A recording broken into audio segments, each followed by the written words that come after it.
If you're looking for details on the case with Ghislaine Maxwell or her uncle Jeff, and I think we all know what I mean when I say her uncle Jeff, um, a channel I would recommend would be Scott Reich. He's an attorney in Colorado. He has an awesome YouTube channel where he talks about stuff like this with expertise. Another expertise, especially in the state of New York, is a retired police officer by the name of Duty Run, who's a good friend of mine. If you want a full breakdown of all of this after watching Netflix, or you don't have Netflix or anything, check out my best friend Stephanie Harlow. This is not the kind of video you come to for something like that. Typically, I walk around this room and I gather my thoughts. I didn't do that this time. I wanted to be even more raw than I normally am. So I only come to you not knowing what I'm about to say, except for this Funko Pop and this cell phone, to put me in the right mind for a kind of video like this. Let's start with this cell phone.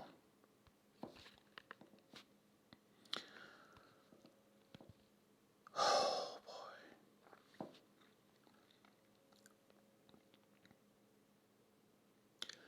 Hi, John. I know you're probably receiving a lot of DMs right now, and this may be lost, but I can't walk away and not send this message. I just finished the video you made addressing Shane Dawson, and it took me a while to get through it because the subject matter is heavy, to say the least. But I wanted to reach out and thank you, as a father to girls, for making this video.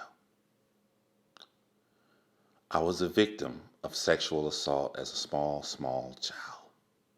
She wrote small twice. I was abused by a family member. I was groomed.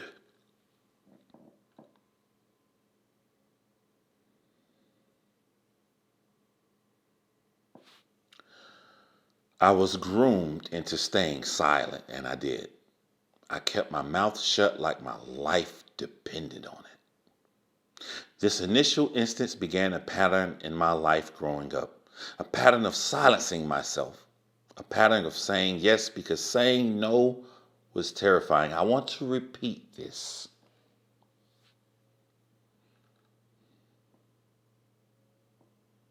A pattern of silencing myself, a pattern of saying yes because saying no was terrifying.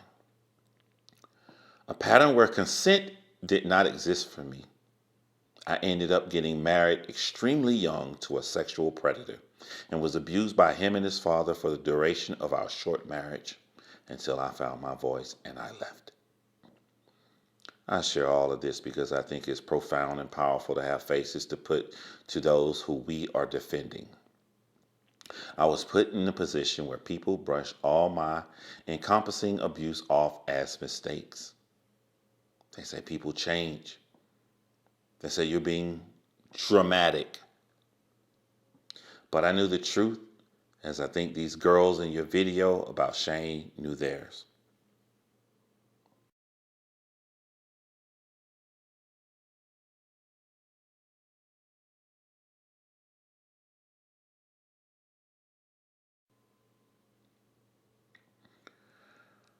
I don't want to read any more from her. I want to move on to one more person. First off, I want to apologize for sending this message at 2 a.m., but I somehow stumbled across your most recent video on YouTube, and it broke my heart, and I was absolutely disgusted. This is someone I've been a fan of for years. Watching your video, I was holding back tears. It struck a nerve in me that I hadn't really had hit in a long time. My mother was raped and molested by my grandfather when she was a child, up until she turned 18 and left home, and I saw how much it still affected her even now at almost 50 years old. You never get over something like that, and to hear justification and making jokes. I'm going to leave all the other details out. I want it to be as generic as possible to give everyone listening real life people who were manipulated, abused, and not only from that one instance, but what it did to the rest of their life. Now, I'm going to say something that may be controversial to a lot of people, but this is my channel. I want to say how I feel and open dialogue for everybody else.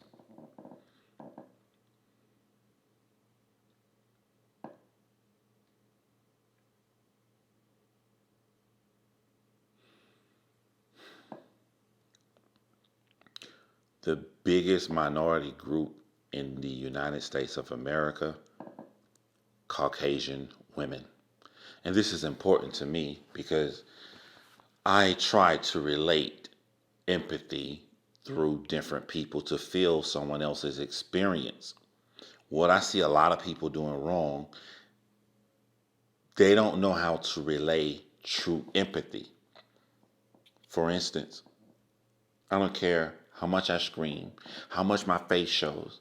I cannot make someone understand how it feels to be black. But I don't need to if I understand empathy.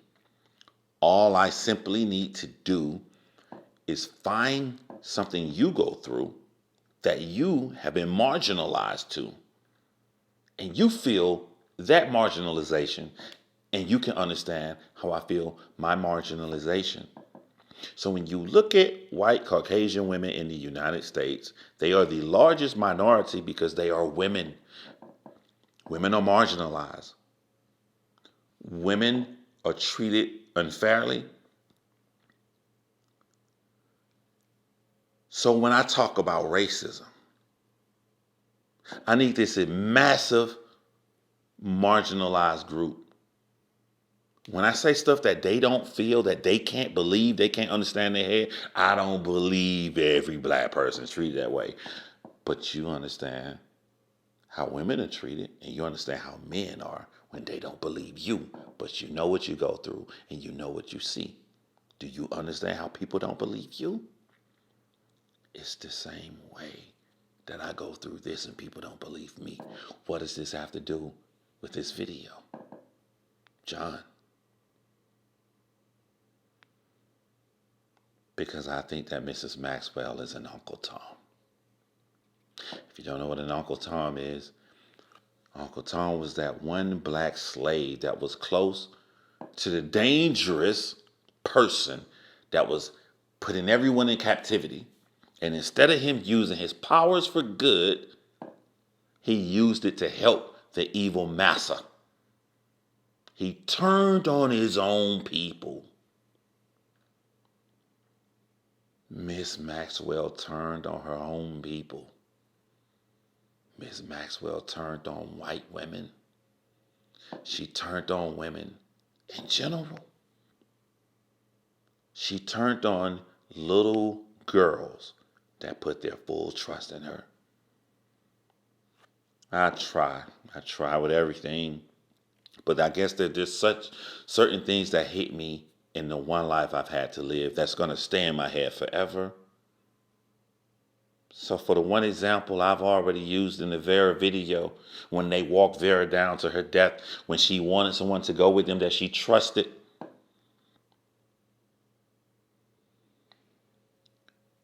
these girls trusted her. Such as the little kid that died in Alpha Dog, the movie. He was with this one captor the entire time. They grew close together. He knew, I'm in a dangerous situation, I'm kidnapped. But as long as I'm with him, those bad guys won't do anything to me. And that's the one thing that got these girls away. It could not have been done. I don't care how much money he had in the world. He wasn't as charismatic. The person that knew everybody of stature was Mrs. Maxwell. That could set it all up was Mrs. Maxwell. That can get the girls to trust was Mrs. Maxwell. She did all of this. People come to me, reports I've seen, videos I've seen, documentations I've seen, that Mrs. Maxwell joined in the festivities? Maybe so, but that's not why you did it. That's not why you did it at all. Joining in was just a mere physical device to make your massa, Miss Uncle Tom, feel more secure that you're locked in with him. What is it? I don't condone what your master did. I don't condone what Jeff did at all. He is beyond scum of the earth. But I guess I understand it from seeing so many other sick people on this planet. I understand it. I try to understand you. If it's not that, just because of what happened to your father, is that what it? You couldn't fathom a life of not having everything you wanted? But even when I think that it could be of monetary value, I see you end it with only $20 million. $20 million.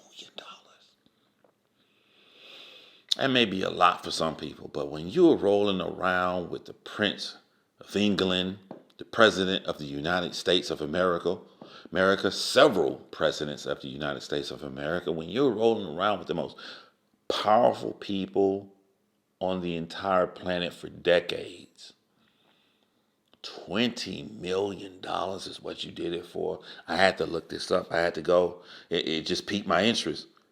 I needed to find celebrities that has made around $20 million. And let's look up some of these celebrities. Christian Slater is worth $30 million. You know why I put his name on here to talk about Christian Slater? Because he ain't been relevant since you were hoarding little girls off to destroy their lives forever. And we are going to get into that. The last major hit he had was Interview with a Vampire in 1994 in your heyday. Christian Slater is worth $10 million more than you, and he did it all without trying to sleep with a little girl.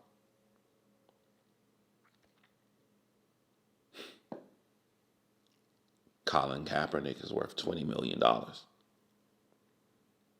Colin Kaepernick destroyed his entire career for a cause of what he believed in. And if you're watching this, it's not required that you believe in what Colin Kaepernick did, but it's required that you understand that he gave it all up.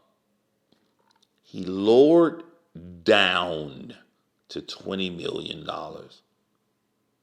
and sacrificed his life to save other lives instead of hoarding them all, trafficking kids. $20 million is what you did this for.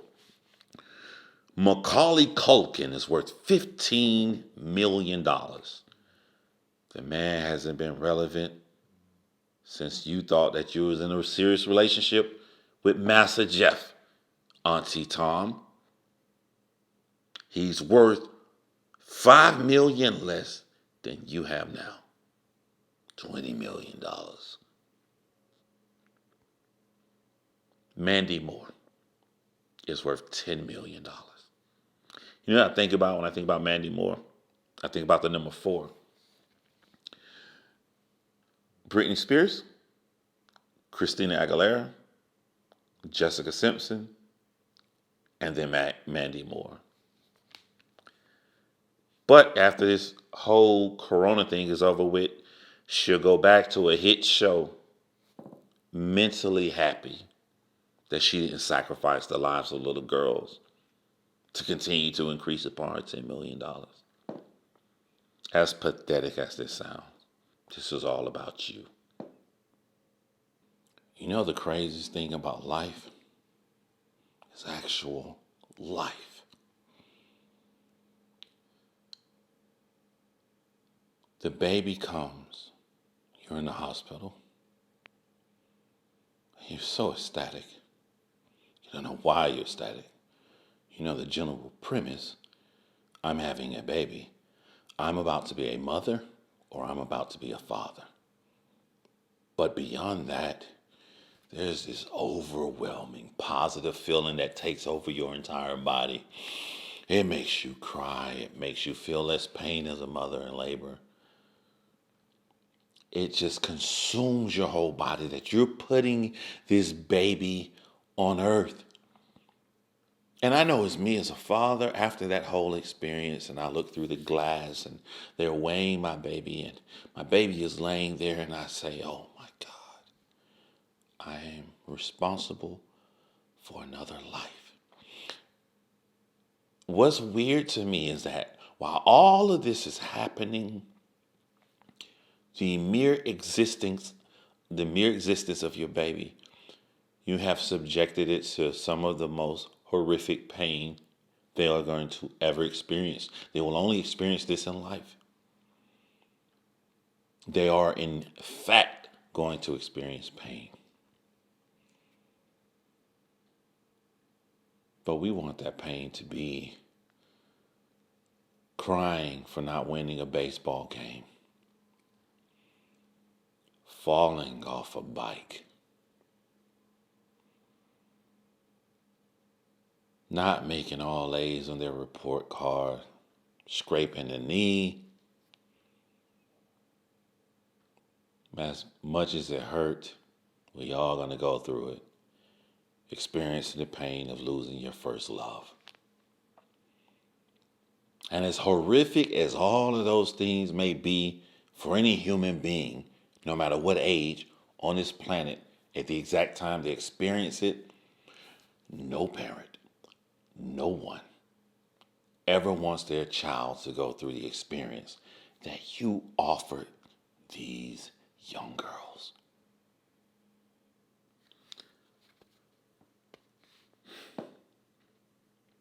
If you're watching this video, I want to ask you for a favor I'll never know that you actually did.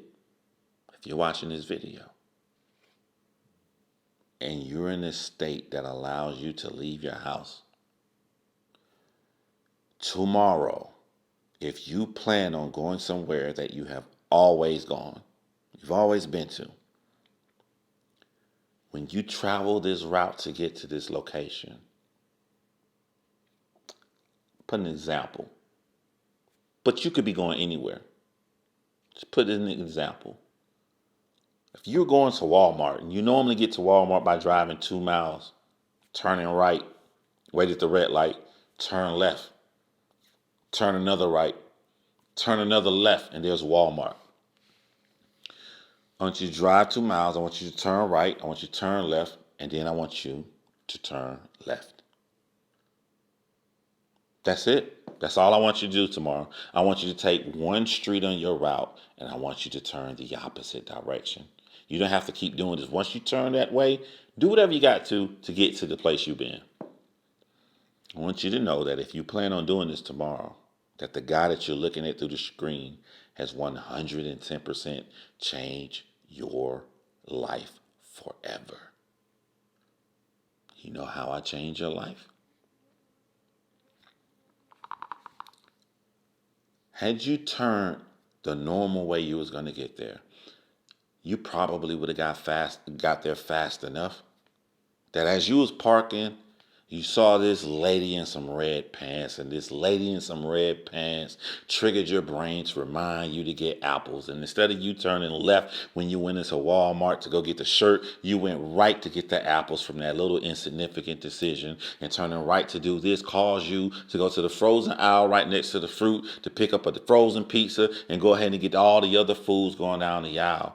And all of this cause you to leave Walmart at a different time period had you would have left Walmart tomorrow had you not watched this video. Through doing all of this, you was going to call your friend when you left Walmart. You'd have called your friend happy Now you're calling your friend because you're a little agitated. You're a little bit too late, and being a little bit minute too late caused you to put the groceries up too late, caused the kids to go crazy. Everybody trying to put their mask up, and everything is going. Everything is different from this one tiny decision that you made in your life, and the only thing you did was turn left.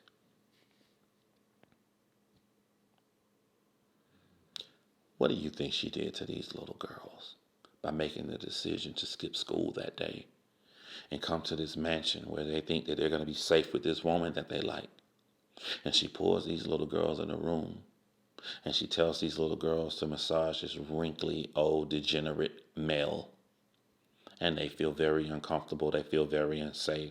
But the one thing they got in the back of their mind is this can't be as bad as the things we hear about or see on TV because we have her with us. And then she removes her clothes.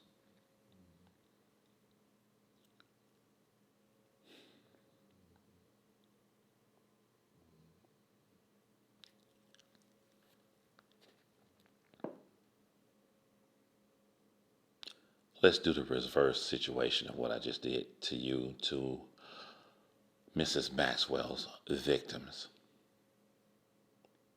Let's say instead of that day they went to the mansion, or that day they went to the airport to get on this plane with the most powerful men in the entire world.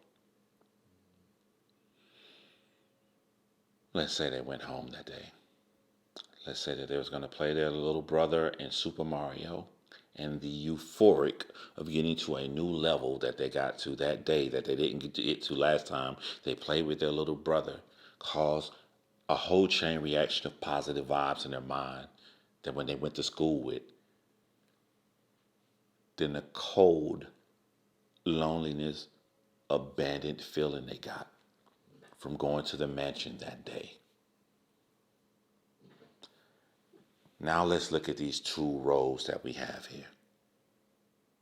Let's say, because of these positive vibes, it caused them to join violin class, and this violin class chose them to go off to college and play violin, and they met some guy that they fell in love with, and they had a baby. A regular baby that grew up to be a regular person, to fall in love with someone else. Nothing extraordinary, nothing major great, nothing major bad. But they have babies, and they continue on this generation after generation after generation. And we make it to the year 2084, and their great-great-grandchild becomes the president of the United States. All of that positive stuff coming from this new timeline. And I want you to take this timeline, and I want you to go,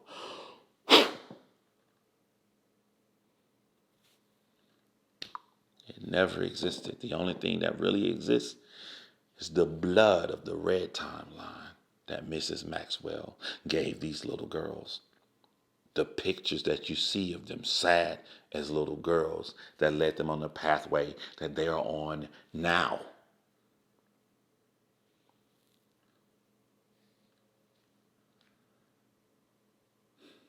Fargo. All for a little bit of what? For a little bit of money.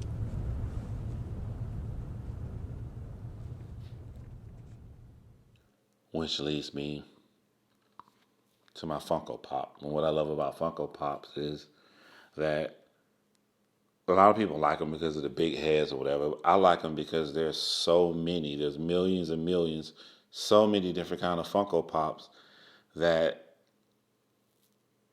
I think it shows who you are as a person when you look at it and you ask yourself, why did you choose this Funko Pop? Why did you choose this specific one?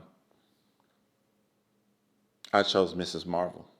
This is my Funko Pop. This is my one of the millions. I had the choice to choose Mrs. Marvel. You know I chose her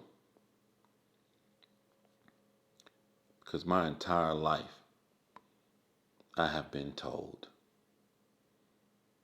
I was dramatic. My entire life I have been told I care way too much about other people. My entire life. My mom is going to watch this video And she's going to mouth the words as I mouth it to you right now. Son, why do you care so much about what happened to other people? I've been told I was wrong. I've been told I need to lower my levels down. And I felt like I don't belong in society, and I felt like something was wrong with me because I cared too much about other people. And what I've learned from doing true crime on YouTube and seeing such horrific cases, R.I.P. Vanessa. What I have learned, that if it exists, people as bad as Mrs. Maxwell. There should be a counterbalance to that, to people that overtly care about others, that's going to go above and beyond to make sure that the innocent people are protected. And I no longer feel like I'm the wrong person. I feel like I'm Mrs. Marvel, tricked by everybody around her in order to get her to lower her powers. But I'm no longer tricked anymore. I'm not tricked. My powers are unleashed. But there's something else. For a long time, I felt happy and secure about what I learned about myself. But it ain't about me. It's not about me at all, what's going on right now. I don't want it to be bad, crazy people and then those extra sensitive people that care about others. I don't want that at all. I don't want that to be extraordinary because it should not be extraordinary. Be it if you believe in a religion from a God that tells you to help others. Or you believe in science, that we are social animals and the best way to succeed in society is together. Off subject, I Googled the other night and found out that the orca that played Free Willy died because he grew up in an aquarium alone, and they're social animals for so many years. They wanted the movie to end. They wanted real life to end the same way as the movie, to free Willie.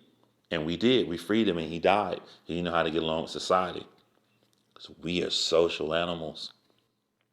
And as social animals, I don't want to be Mrs. Marvel. I don't want to be a super freaking hero. I want you watching to care as much as I do. I want caring as much as I do to become the norm. And if this has become the norm and we overwhelm these psychos like Mrs. Maxwell, they'll be easier to pick out. And we can save these little girls. We can save these children from the abuse that comes from sick adults and stop the cycle. I want you guys to join me. I want you guys to show that you care as much as I do, unrelentlessly.